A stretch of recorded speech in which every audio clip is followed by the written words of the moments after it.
कूजन्तं राम रामेति मधुरं मधुराक्षरम् आरुह्य कविता शाखां वन्दे वाल्मीकिकोकिलम्। वाल्मीकिरमुनिसिंहस्य कवितावनचारिणः शृण्वन् रामकथानादं क न याति पराङ्गतिम्। यः पिबन् सततं रामचरितामृतसागरम् अतृप्तस्तं मुनिं वन्दे प्राचेतसमकल्मषम्। गोष्पदीकृतवारीशं मशकीकृतराक्षसं रामायण महामाला रत्नं वन्दे नीलात्मजम्। अञ्जनानन्दनं वीरं जानकी शोकनाशनं कपीशमक्षहन्तारं वन्दे लङ्काभयङ्करम्।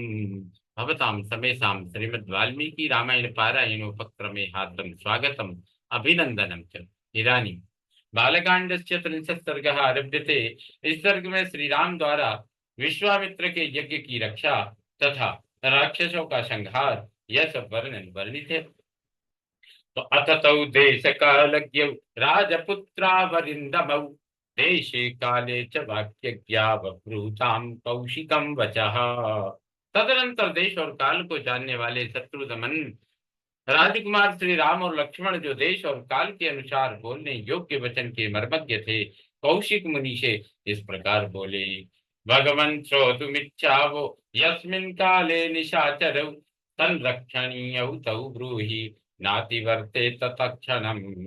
भगवान, अब हम दोनों यह सुनना चाहते हैं कि किस समय उन दोनों निशाचरों का आक्रमण होता है, जबकि हम उन दोनों को यज्ञ भूमि में आने से रोकना हमें जबकि हमें उन दोनों को यज्ञ भूमि में आने से रोकना है। कहीं ऐसा न हो असावधानी में ही वह समय हाथ से निकल जाए, अतः उसे बता दीजिए।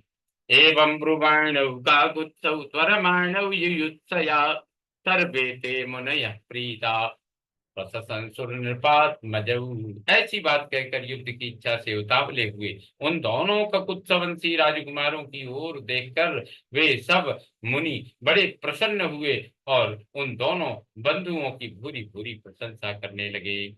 अद्य प्रभृति षड्रात्रं रक्षतां राघवौ युवां दीक्षां गतो ह्यस मुनिर् मौनित्वं च गमिष्यति।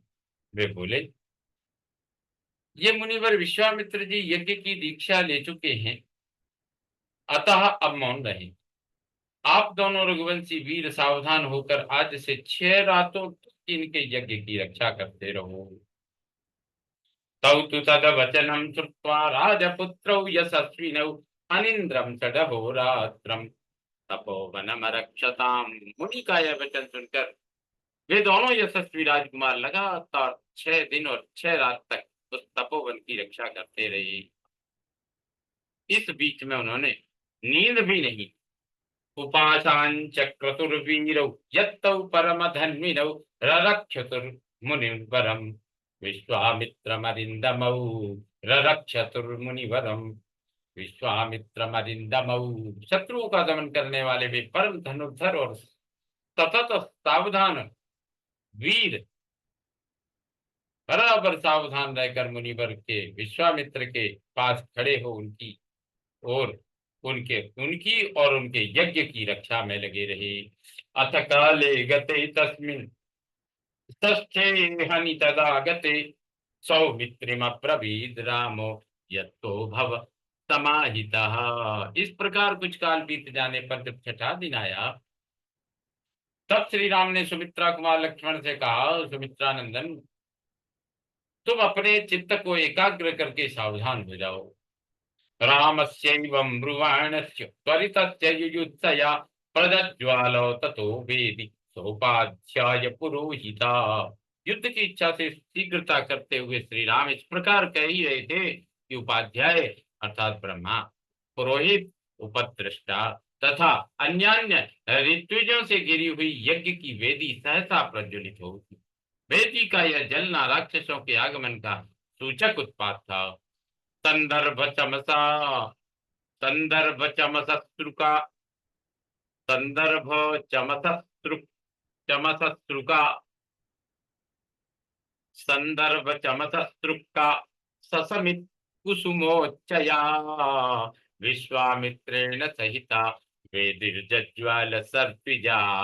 इसके बाद कुछ चमत्सुक समिधा और फूलों के ढेर से सुशोभित होने वाली विश्वामित्र तथा ऋत्विजों से जो यज्ञ की वेदी थी, उस पर आहवनीय अग्नि प्रज्वलित हुई।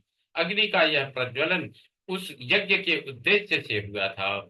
मंत्रवच्च यथा न्यायम् यज्ञोऽसौ संप्रवर्तते आकाशे च महत् आकाशे च महान् शब्दः प्रादुरासीत् भयानकः। फिर तो शास्त्रीय विधि के अनुसार वेद मंत्रों के उच्चारण पूर्वक उस यज्ञ का कार्य आरंभ हुआ। इसी समय आकाश में बड़े जोर का शब्द हुआ, जो बड़ा ही भयानक था। गगनम मेघो यथा प्रावृषि दृश्यते तथा मायां विकुर्वाणौ राक्षसावभ्यधावताम् मारीचश्च सुबाहुश्च तयोरनुचरास्तथा आगम्य भीम संकाशा रुधिरौघानवासृजन्। जैसे वर्षा काल में मेघों की घटा सारे आकाश को घेर कर छाई हुई दिखाई देती है, उसी प्रकार मारीच और सुबाहु नामक राक्षस सब और अपनी माया फैलाते हुए यज्ञ मंडप की ओर दौड़े आ रहे थे। उनके अनुचर भी साथ थे। उन भयंकर राक्षसों ने वहां आकर रक्त की धाराएं बरसाना आरंभ कर दिया। तां तेन रुधिरौघेन वेदीं वीक्ष्य समुक्षिताम् सहसा विद्रुतो रामस्तान् अपश्यत् ततो दिवि तावापतन्तौ सहसा दृष्ट्वा राजीवलोचनः लक्ष्मणं त्वविसम्प्रेक्ष्य रामो वचनमब्रवीत्। रक्त के उस प्रवाह से यज्ञ वेदी के आसपास की भूमि को भीगी हुई देख श्री रामचंद्र जी सहसा दौड़े और इधर उधर दृष्टि डालने पर उन्होंने उन राक्षसों को आकाश में स्थित देखा। मारीच और सुबाहु को सहसा आते देख कमल नयन श्री राम ने लक्ष्मण की ओर देखकर कहा, पश्य लक्ष्मण दुर्वृत्तान राक्षसान पिशितासनान मानवास्त्र समाधूतान अनिलेन यथा घनानि करिष्यामि न संदेहो नोत्सहे हन्तुमीदृशान्। लक्ष्मण, वह देखो, मान संरक्षण करने वाले दुराचारी राक्षस आ पहुंचे। मैं मानवास्त्र से इन सब को उसी प्रकार मार भगाऊंगा जैसे वायु के वेग से बादल छिन्न भिन्न हो जाते हैं। मेरे इस कथन में तनिक भी संदेह नहीं। ऐसे कायरों को मैं मारना नहीं चाहता। इत्युक्त्वा वचनं रामश्चापे संधाय वेगवान् मानवं परमोदारम् अस्त्रं परमभास्वरम् चिक्षेप परम क्रुद्धो मारीचोरसि राघवः।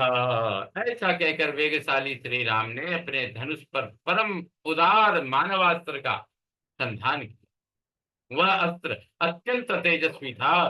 श्री राम ने बड़े रोष में भरकर मारीच की छाती में उस बाण का प्रहार किया। ततेन परमास्त्रेण मानवेन समाहतः संपूर्ण योजन शतम क्षिप्त सागर संप्लवे।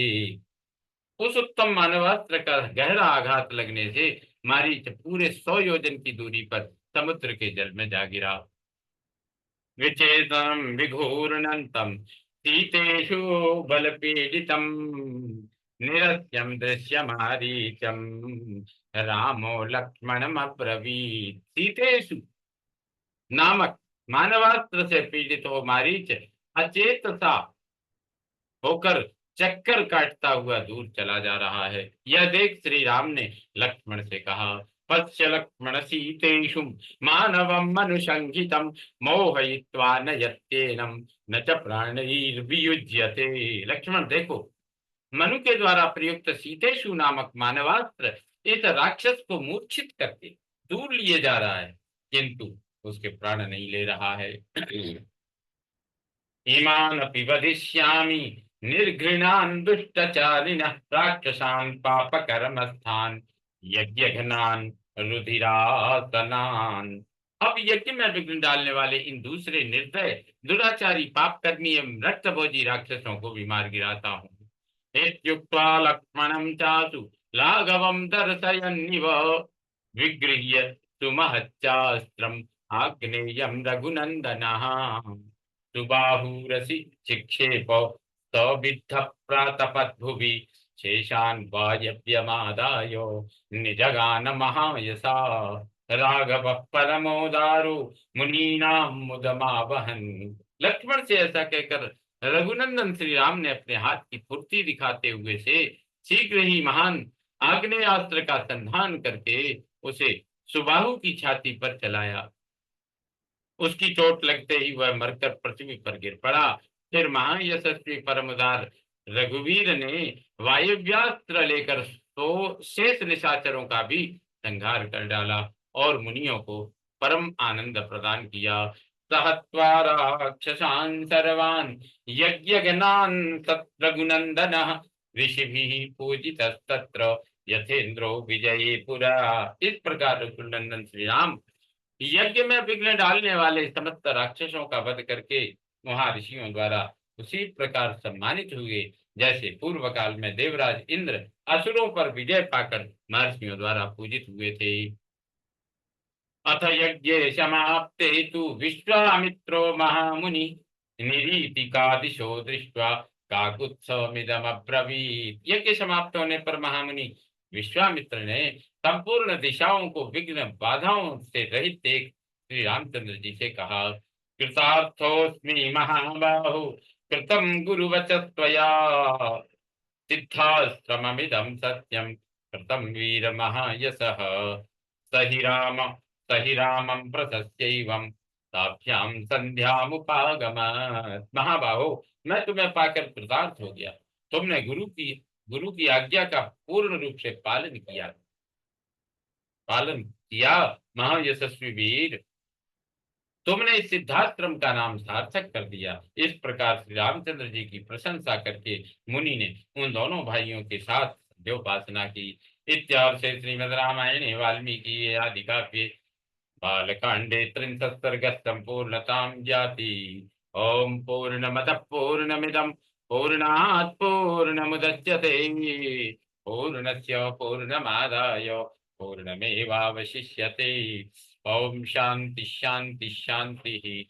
सर्वे भवन्तु सुखिनः सर्वे सन्तु निरामया सर्वे भद्राणि पश्यन्तु मा कश्चित् दुःखभाग् भवेत्। ओम शांति शांति शांति। श्री रामचंद्रो विजयते तदा।